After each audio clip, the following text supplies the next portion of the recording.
In the Kitchen with Daddy, we're making another video for our Thanksgiving series dinners, and we are going to make the mac and cheese. This is one of the easier dishes.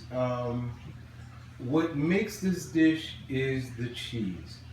The difference, and again, it's another one of those dishes where there's thousands of variations. Some people make cheese sauces, they make 4 or 5 cheese macaroni and cheese, so on and so forth.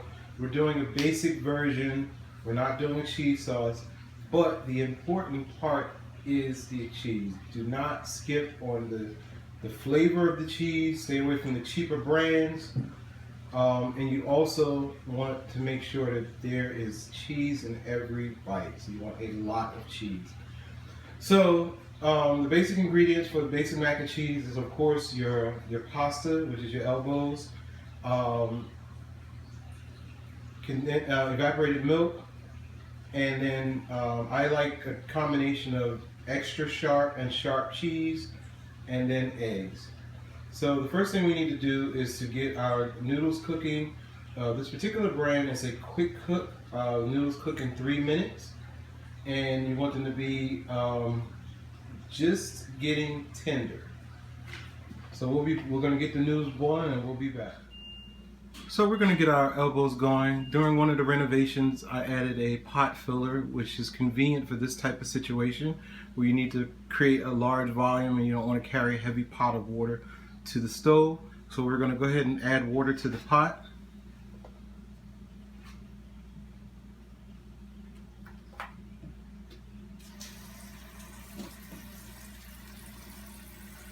Now at this step, there's a couple things too. You can you're going to want to add a little bit of oil to your pasta.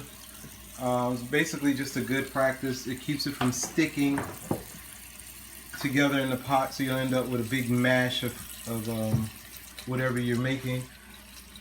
And then also some people add a little salt to the water. We don't cook with a lot of salt, especially a dish like mac and cheese, because there is a ton of salt in the cheese, and it's usually enough salt in the cheese, especially the amount of salt that the cheese that we're using, to flavor your dish. So you really don't need to add any salt. Alright, we're back. We had an issue with the 3-minute noodles elbows, and we had to start over. I had a combination issue. I had an issue with my stove. The burner wouldn't come up to temperature. I have an electric stove, so that's a headache all on its own. The size pot, it wouldn't heat the size pot that I needed properly. And the elbows, instead of cooking, they cooked at a very low temperature and they turned to like mush really fast. So we had to dump that out, started over, got 3 boxes of regular elbows instead of the 3-minute fast cook ones. We extreme coupon, so we had that stuff already in our stockpile, so it wasn't that much of an issue. We just had to go upstairs and grab 3 extra boxes and start over. So at this point, there's no particular order. You're just gonna, the first thing we're gonna do, we're gonna add a can of milk.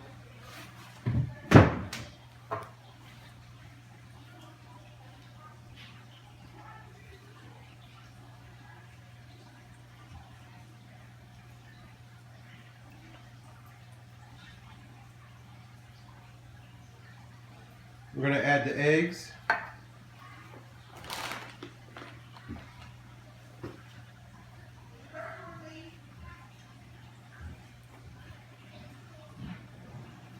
We're going to add about half a bag. Okay, now we're going to add some cheese.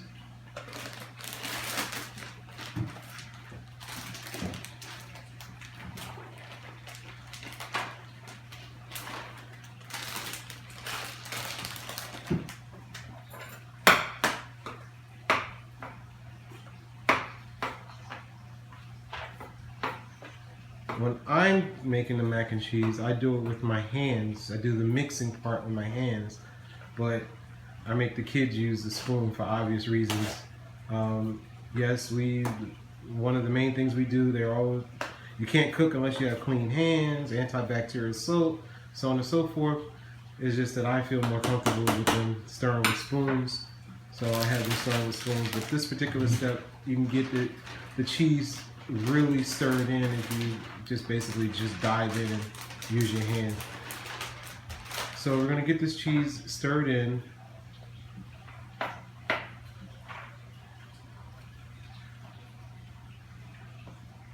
Okay, we have the cheese stirred in. Now the second dish of cheese is something that I like to do. I like to put in chunks of extra sharp cheese so that when you cook it and it's done, and when you serve it up, you have these little pockets of like extra cheesiness when you bite into your macaroni. So we're gonna take the chunks and we're gonna sprinkle them, dump them over the top, and then go ahead and mix them in.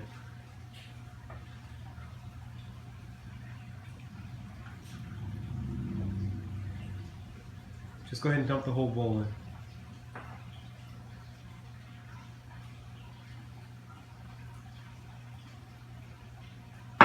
And go ahead and get that mixed in.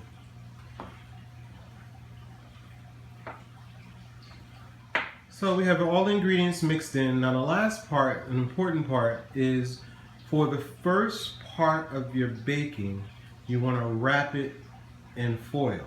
This keeps the top from getting hard. If you've ever been to a cookout or a big family event and the noodles are all crunchy and crispy around the edges on the top, it's because they baked it uncovered. So this is an important tip for all the new cooks. You take aluminum foil and you wrap your dish.